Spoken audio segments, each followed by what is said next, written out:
कक्षा एकादश में कृषि विज्ञान में हम लोग प्राणी या जंतु जगत के वर्गीकरण के बारे में पढ़ रहे थे। इसमें हम लोग आज तिलचट्टे के पाचन तंत्र के बारे में पढ़ेंगे। सबसे पहले आज हम लोग उसके मुख्य उपांग के बारे में देख लेते हैं।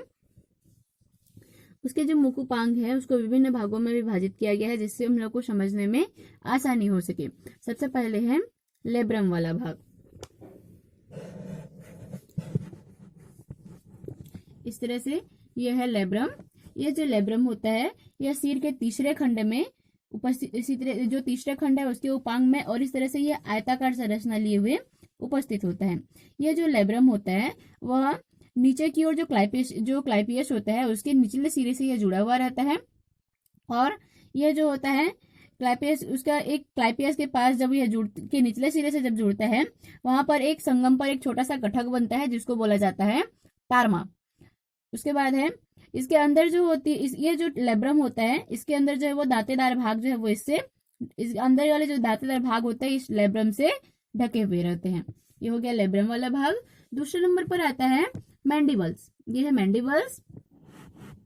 ये जो मैंडिबल होता है ये जो है वो शीर के चौथे वाले भाग पर जो चौथे वाले खंड का जो उपांग है उसमें उपस्थित होता है, और ये त्रिभुजाकार संरचना में होती है। इस तरह से ये त्रिभुजाकार संरचना में होती है, और सिर के दोनों ओर जो जीनी होता है उस जीनी से ये जुड़े हुए रहते हैं। ये जो मैंडिबल्स होते हैं इस मैंडिबल्स में जो है वो 3 डेंटिकल्स होते हैं और एक मोलर होता है। जो मोलर का पहला वाला भाग होता है जिसको बोला जाता है प्रोस्थिका। ये जो प्रोस्थिका वाला भाग होता है ये जो डेंटल वाला भाग जो पहले होता है वह जो होता है वह अंतर्ग्रहण के कार्य करती है, और यह जो मोलर होता है यह भोजन को पीसने वाली सतह होती है।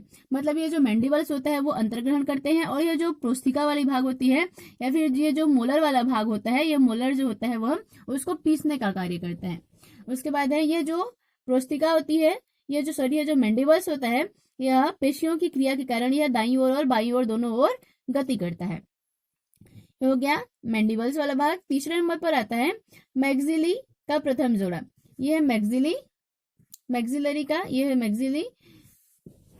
अब देखो ये जो मैक्सिली है यह जो है वो सिर के जो 5वें खंड वाला जो उपांग है उसमें यह उपस्थित होती है, और यह किसके नीचे होता है मैंडिबल्स के नीचे की ओर होता है। जो मैंडिबल्स के नीचे होता है और जो शीर वाला भाग जो शीर संपुट होता है उसके दाईं ओर, और इधर एक दाईं ओर इधर एक बाईं ओर उपस्थित दोनों ओर एक एक पाए जाते हैं। ये जो मैक्सिली होता है मैक्सिली के नीचे की ओर एक बेलनाकार संरचना होती है जिसको बोला जाता है स्टाइप्स। और यह जो स्टाइप्स होता है वह जो आधार पर किससे जुड़ा रहता है इस कार्डो के साथ। कार्डो से जो कब्जेदार जो संधि होती है उसके कारण यह जो है वो उससे जुड़ा हुआ रहता है। उसके बाद देखो ये जो स्टाइप्स है इस स्टाइप्स के 3 प्रवर्ध होते हैं।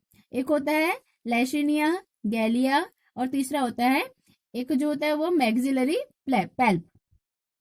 सबसे पहले जो है वो इस लैशिनिया के बारे में देखते हैं। ये जो लैशिनिया होता है इसमें तीक्ष्ण दंत होते हैं, मतलब तीक्ष्ण दांत होते हैं, और ये जो गैलिया होता है इस लैशिनिया को ढकने का कार्य करता है।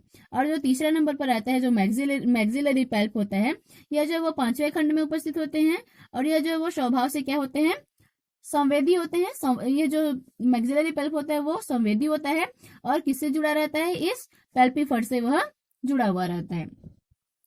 ये हो गया मैक्सिली वाला। और उसके बाद पढ़ेंगे मैक्सिलरी का दूसरा जोड़ा जिसको बोला जाता है लेबियम। ये है उसका लेबियम वाला भाग। ये जो लेबियम वाला भाग है उस लेबियम वाले भाग में ये है लेबियम पैल्प। इस लेबियम पैल्प इसे जो सिरे के कितने नंबर पर जुड़ा रहता है यह 6वें नंबर पर जुड़ा रहता है, और ये जो उसमें समस्त जो मुखांग होता है वह सबसे पिछला वाला भाग होता है, मतलब मुखांग का सबसे पिछला वाला भाग होता है लेबियम। ये जो लेबियम होता है यह मैक्सिलरी के समान जो उपांग होते हैं, मतलब जो मैक्सिलरी के जो उपांग होते हैं उसके समान इसकी संरचना जो संगलन के रूप में होती है, और इसकी आधार पर एक बड़ा जो इसके जो नीचे की ओर आधार पर सबसे बड़ा जो होता है वो सबमेंट होता है। सबमेंट के ऊपर जो होता है वो मेंटम, और मेंटम के ऊपर पर होता है जिसको बोला जाता है प्रीमेंटम।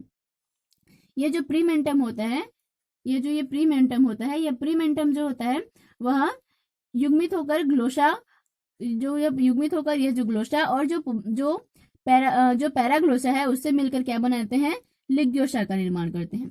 ये जो पेरिमेंटम है वह ग्लोशा और पेरिग्लोशा के साथ मिलकर लिग्योशा का निर्माण करते हैं, और लिग्यूस्टा का निर्माण इसका जब निर्माण हो जाता है तो ये जो प्रीमेंटम होता है वह बाएं और दाएं दोनों ओर 3 संधि होती है, मतलब 3 संधि से जुड़ा रहता है, जो है वो जो इस तरह से 3 संधि से जुड़ा रहता है।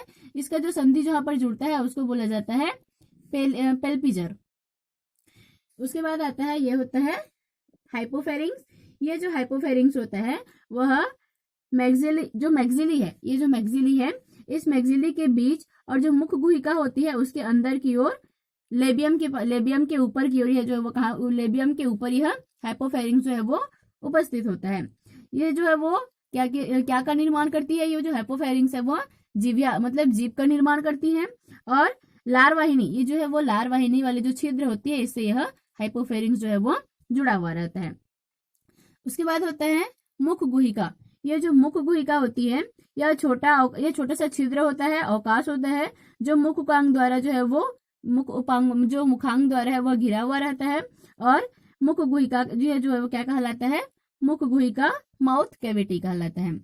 इसके बाद आहार नाल के बारे में है, इसके बाद हम लोग अगले क्लास में पढ़ेंगे।